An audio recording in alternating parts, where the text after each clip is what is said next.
Hello students, welcome to Edupedia Word Videos. My topic for the presentation is 7th section of the chapter Anatomy of Flowering Plants. In this section of the video, we will discuss about the anatomy of dicot stem and monocot stem.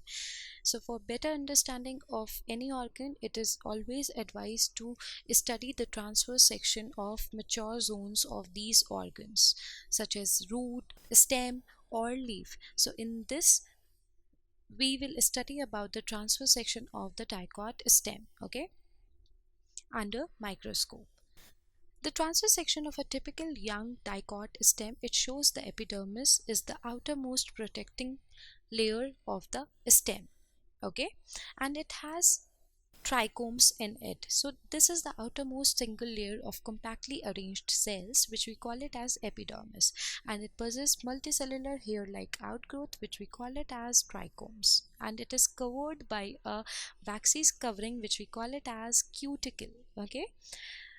And then the cells, they are arranged in the multiple layers between epidermis and pericycle. It constitute the cortex, okay, and between epidermis and cortex, hypodermis is found, which is around 3 to 5 layers of collencymatous cells. See, these are the cortical cells. It consists of 3 subzones, and it is made up of several layers of parenchymatous cells. These are the barrel-shaped cells, which are found in endodermis. They contain abundant starch. That's why they are called as a starch sheet. Then let's see the steel part of it. Steel is composed of, or you can say a pericycle. It is present on the inner side of the endodermis, and it is above the phloem in the form of semi-lunar patches of sclerenchyma. So this is pericycle, and it is made up of single layer of parenchymatous cell. In sunflower, it is multilayered and it is called as hardbast, okay. Vascular bundle is conjoined collateral open type because it has cambium in it, okay. So this is phloem, this is metaxylem, and this is cambium. So if cambium is present, then that vascular bundle is called as conjoined collateral open type, okay. So this is metaxylem, and these smaller ones are called as protoxylem. So when protoxylem is oriented inside and metaxylem is oriented outside, then that condition is called as endark condition of xylem, okay. And the remaining cells around it represents ground tissue. So this is ground tissue. And parenchyma cells between vascular bundles, they are called as medullary ray. See, this is the cell which is between the two xylem. It is called as medullary ray, okay. And the central part is called as pith. So the central part of the stele which stores food is called as pith. Now we'll talk about the transverse section of dicot stem. See, this is the epidermis. It bears many trichomes. This is hypodermis. This is cortex or cortical cells.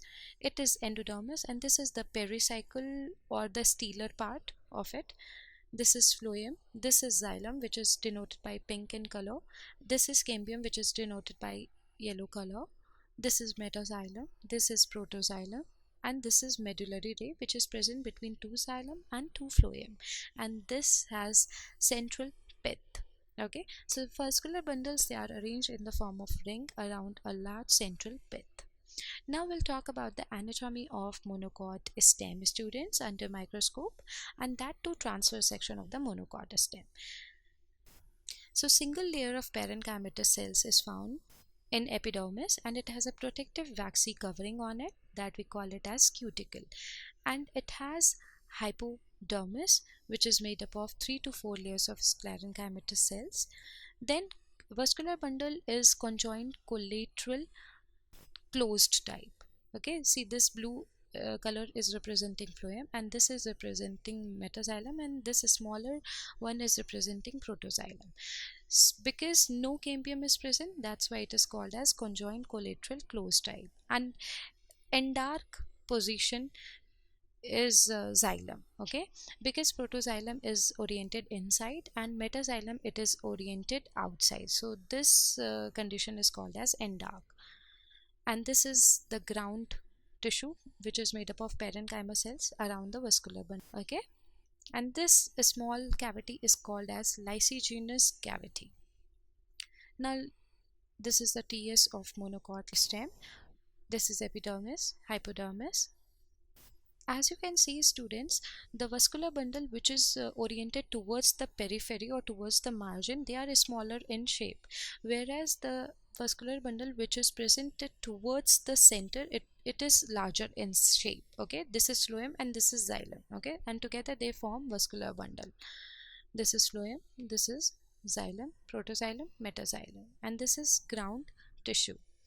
Okay, so vascular bundles, they are numerous and they are scattered in ground tissue. So this let's talk about the anatomical difference between the two types of stem. This is transverse section of dicot stem and this is the transverse section of monocot stem. Trichomes are there in the dicot stem, and in case of monocot stem, yes, it is not there. And hypodermis, in case of dicot stem, it is made up of collenchyma cells, and in case of monocot stem, it is made up of sclerenchyma cells. Ground tissue is made up of cortex, endodermis, pericycle, and medullary ray and pith, whereas ground tissue is made up of ground parenchyma. Medullary ray, yes, it is present between two xylem and two phloem, whereas it is not present in case of monocot stem. And the vascular bundle is of type conjoined collateral open. Okay, as you can see that it is this, and in case of monocot stem, it is yes, it is closed type. Okay, and this was all about the dicot and the monocot stem. Okay, so in my next section of the presentation, I'll be teaching you about the dorsiventral leaf and isobilateral leaf. So till then, stay tuned and keep watching Edupedia Word videos. Thank you.